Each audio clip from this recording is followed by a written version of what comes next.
Hi, this is Jen, and thanks so much for joining me. Today I'm creating a single shaker card, and I will be using this cute stamp set by Paperie Ink, and it's called Happy Birthday.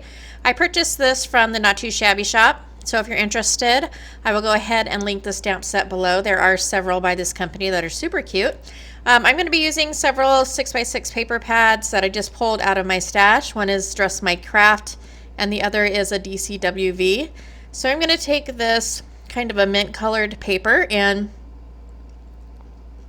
use my paper trimmer to cut it 4 1/4 by 5 1/2. And then for the chevron paper, I'm going to make a tag out of that. So since this is going to be a shaker, I have grabbed a die from my stash, and I'm just going to go ahead and make a pencil mark so I know where to cut it.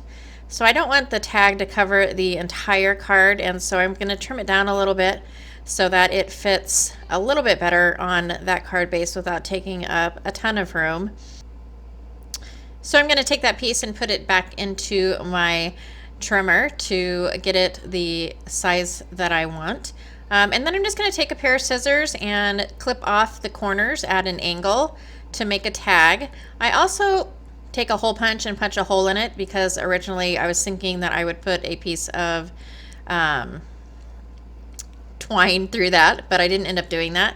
And so I'm using my Tombow markers to color these images. I went ahead and stamped these up with my VersaFine Black since I am using water with the ink and I didn't want it to smear. So the VersaFine Black will not smear with water. And so I'm not showing a lot of the coloring mainly because I did not zoom my camera in, so it's kind of hard to see probably, and so I didn't want to waste your time going over that. Basically I'm just taking a few of the markers and moving the color inward so that it's lighter mainly towards the center of the image.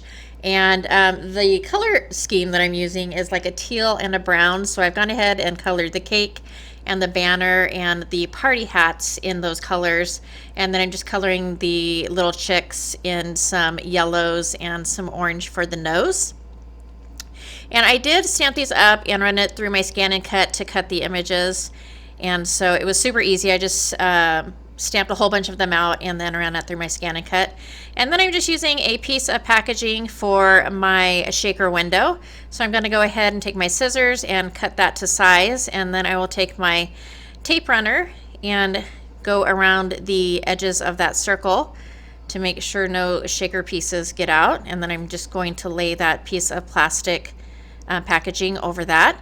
And then for the pop-up or the foam, I am using these scrapbook.com foam strips. I use them a lot. I absolutely love them.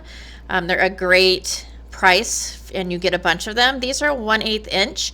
And so I've gone ahead, and if you take the backing off, they go in a circle really super easy. And so I've gone ahead and I've actually done a first layer, and then I went ahead and I did a second layer. So there are two layers there are 2 layers of foam around the circle, and then to make everything even, I went ahead and doubled up the foam around the entire back of that tag piece. And then I'm just taking several different sequin mixes from my stash and adding those all into that center area, which is where the shaker window will go. So I'm just going to push those towards the center and then lay my tag right over. Another way to pop up a shaker is to make multiple paper instead of foam, using paper. So if you make several, just like popping up a sentiment with paper, you would do the same with a shaker. You would just have to use your circle die or whatever you're using for that shaker portion and just make several layers of paper, which almost I would think would be easier because you don't have that stickiness around the inside. And for whatever reason, I have a hard time putting that powder on the inside of my shakers without it getting all over the inside of my shaker. So I don't usually use that to prevent the sequins from sticking to the sides. But I didn't think the sentiment looked good on the outside. And so I went ahead and I added it to the inside of the card. So I just went ahead and stamped that in my VersaFine Black. And then I added the balloon from the stamp set, and then the little ribbon thing from the stamp set as well. And then here I'm just going to take my glitter glue and go ahead and glue down glue down my pieces. And that will complete this card. I added a few enamel dots, but I really love these stamp sets. They are so adorable. I am not exactly sure how many sets Jamie has, but she did have them all. I know some of them have sold out, but go on over and check out her website if you're interested. They are super cute stamp sets. And that will do it for this card. I would love to hear from you, so leave a comment below, and I read all of my comments and respond to them all. And as always, if you like this video or found it informative, please go ahead and give me a thumbs up. Thank you so much for taking some time out of your day to spend with me, and I will catch you next time.